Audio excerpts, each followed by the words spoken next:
Hi, I'm Ben Felder with Oklahoma Gazette, and today the Oklahoma City Public School District launched its Great Conversation.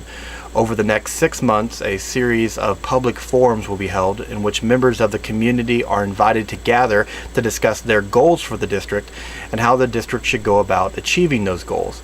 Now, like a lot of urban school districts across the country, Oklahoma City faces its fair share of challenges in the areas of academic performance and poverty.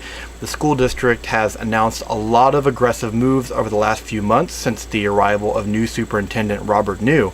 But Superintendent New today told community leaders that this wasn't just something for the district to do, but that it was a citywide effort in moving the school district forward.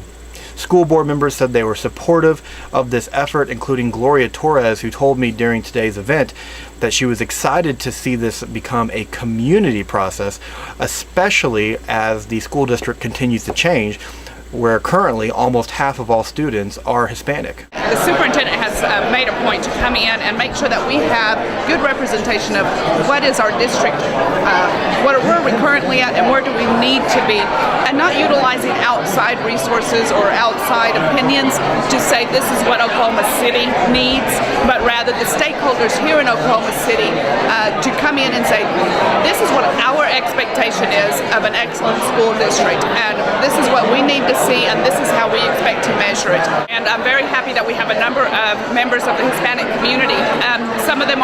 Most of them are Hispanic, but not all of them are of Hispanic ethnicity, but they are members of the Hispanic community nonetheless. And so that's very important because there are some issues unique to the Hispanic community that perhaps other people are not as aware of.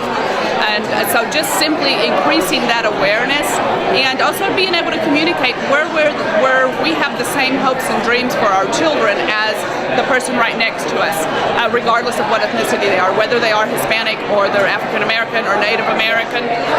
No matter what the differences are, we have very similar hopes and dreams for all of our children. Now, there were a lot of business leaders on hand for today's forum, and academic performance is a big issue to the business community, as it's many of the future workers are currently enrolled in the Oklahoma City Public School District.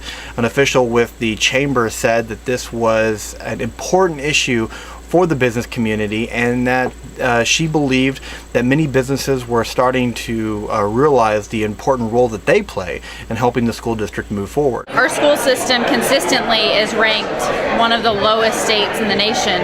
That 100% has an impact on our economic development and our ability to attract and retain jobs here in Oklahoma. Especially when you look at, the crop of students who are coming up right now. They're very mobile. They don't necessarily stay in one state for their whole life or work for the same company their whole life. They're much more willing and able to go somewhere else. And so we have to make Oklahoma an attractive place where they want to work and live. And the education system is a big part of that. Now, there's still a lot of details to work out. Today was just the first public forum, and it was kind of a chance to get to know one another and to get to know the unique aspects and characteristics of the school district. But throughout today and tomorrow, and at different public forums throughout the next several months, community leaders will start to develop their goals. And New said that he wanted those goals to be set high, and he wanted the district to be held accountable to them. Now, I also caught up with a couple of students that were on hand who said they were happy to see the district taking a look at ways to improve the district, and that today's forum showed that that students were a valuable part of this process. Several students from various high schools were invited to be a part and were asked for their opinions on how the district could improve. I think it's very important because as a student that they allow me to be a part of it, to allow my input in it. It shows that they care and that they really are trying to better our future instead of just telling us one thing and doing another. We'll continue to log on to okgazette.com and pick up each week's issue of Oklahoma Gazette for more coverage of the Oklahoma School District and other education issues in the community. For Oklahoma Gazette, I'm Ben Felder.